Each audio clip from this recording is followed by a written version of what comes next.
बेटियां घर छोड़ती हैं, घर वालों को नहीं। इस सच का एहसास उनके पास सदा बना रहता है। बस घर के लोगों को जरा देर लगती है इसे समझने में। खिड़की के पास खड़ी कविता सोच रही थी, भाई दूज आने वाली है, पर इस बार ना तो माँ ने फोन करके भैया के आने की बात कही और ना ही मुझे आने को बोला। ऐसा कैसे हो सकता है? हे भगवान, बस ठीक हो सब कुछ। अपनी सास से बोली, माँ जी, मुझे बहुत डर लग रहा है। पता नहीं क्या हो गया, मुझे कैसे भूल गए इस बार। सास ने इजाजत देते हुए कहा, कोई बात नहीं बेटा, तुम एक बार खुद जाकर देख आओ।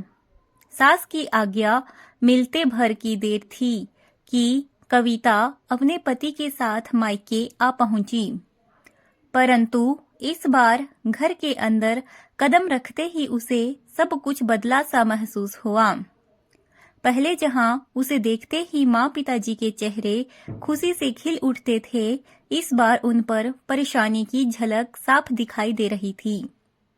पहले भाभी उसे देखते ही दौड़ी चली आती और प्यार से गले लगा लेती थी, पर इस बार दूर से ही एक हल्की सी मुस्कान दे डाली। भैया भी ज्यादा खुश नहीं दिखे। कविता ने जैसे तैसे एक रात बिताई, परंतु अगले दिन जैसे ही उसके पति उसे मायके छोड़ वापस गए, उसने अपनी माँ से बात की। तब उन्होंने बताया, इस बार कोरोना के चलते भैया का काम बिल्कुल बंद हो गया। ऊपर से और समस्याएं। बस इसी वजह से तेरे भैया को तेरे घर भी ना भेज सकी। कविता बोली, कोई बात नहीं माँ, ये मुश्किल दिन भी जल्दी निकल जाएंगे। आप चिंता मत करो। शाम को भैया भाभी आपस में बात कर रहे थे, जो कविता ने सुन ली।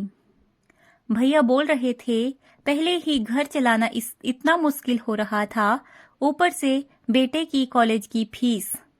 परसों भाई दूज है, कविता को भी कुछ देना पड़ेगा।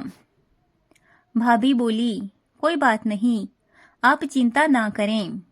ये मेरी चूड़ियां बहुत पुरानी हो गई हैं। इन्हें बेचकर जो पैसे आएंगे उससे कविता दीदी को त्योहार भी दे देंगे और कॉलेज की फीस भी भर देंगे। कविता को यह सब सुनकर बहुत बुरा लगा। भैया भाभी ये क्या बातें कर रहे हैं? क्या मैं यहाँ उनको तंग करके कुछ लेने के लिए ही आती हूँ?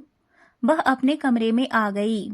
तभी उसे याद आया कि शादी से कुछ समय पहले जब वह नौकरी करती थी, तो उसने बड़े शौक से अपनी पहली तनख्वाह लाकर पापा को दे दी थी। तब पापा ने कहा था, ये पैसे अपने पास ही रख ले बेटा, मुश्किल वक्त में काम आएंगे। इसके बाद वह हर महीने अपनी सारी तनख्वाह बैंक में जमा करवाती रही। शादी के बाद जब भी मायके आई तो माँ ने उसे पैसे निकलवाने को कहा, पर कविता हर बार कह देती कि अभी मुझे जरूरत नहीं है। पर आज उन पैसों की उसके परिवार को जरूरत है। वह अगले दिन ही सुबह भतीजे को साथ लेकर बैंक गई और सारे पैसे निकलवाकर पहले भतीजे की कॉलेज की फीस जमा की और फिर घर का जरूरी सामान खरीदकर घर वापस आ गई।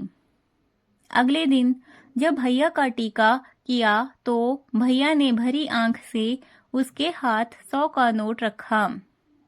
कविता मना करने लगी तो भैया बोले, ये तो शगुन है पगली, मना मत करना।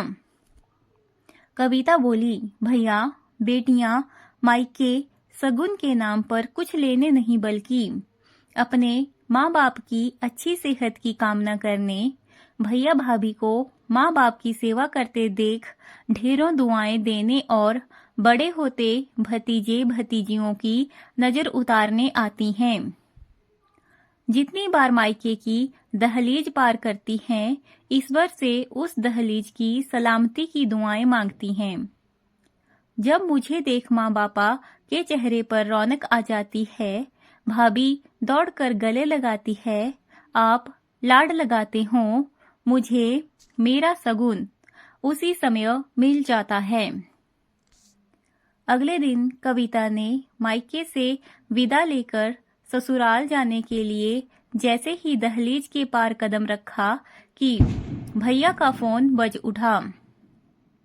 उन्हें अपने व्यापार के लिए बहुत बड़ा ऑर्डर मिला था। वे सोचने लगे, सचमुच बहन बेटियां मायके कुछ लेने नहीं बल्कि अपनी बेकीमती दुआएं देने आती हैं। जब वे घर की दहलीज पार कर अंदर आती हैं तो बरकत भी अपने आप भीतर चली आती है। हर बहन बेटी के दिल की तमन्ना होती है कि उसका मायका हमेशा खुशहाल रहे और तरक्की करे। मायके की खुशहाली देख उसके अंदर एक अलग ही ताकत भर जाती है, जिससे उसके अपने जीवन में पेश आने वाली मुश्किलों का वो डटकर सामना कर पाती है। भैया की आंखों से खुशी के आंसू बहने लगे। अगर आपको हमारी आज की कहानी अच्छी लगी हो तो वीडियो को लाइक करें और चैनल को सब्सक्राइब करें। Thanks for watching.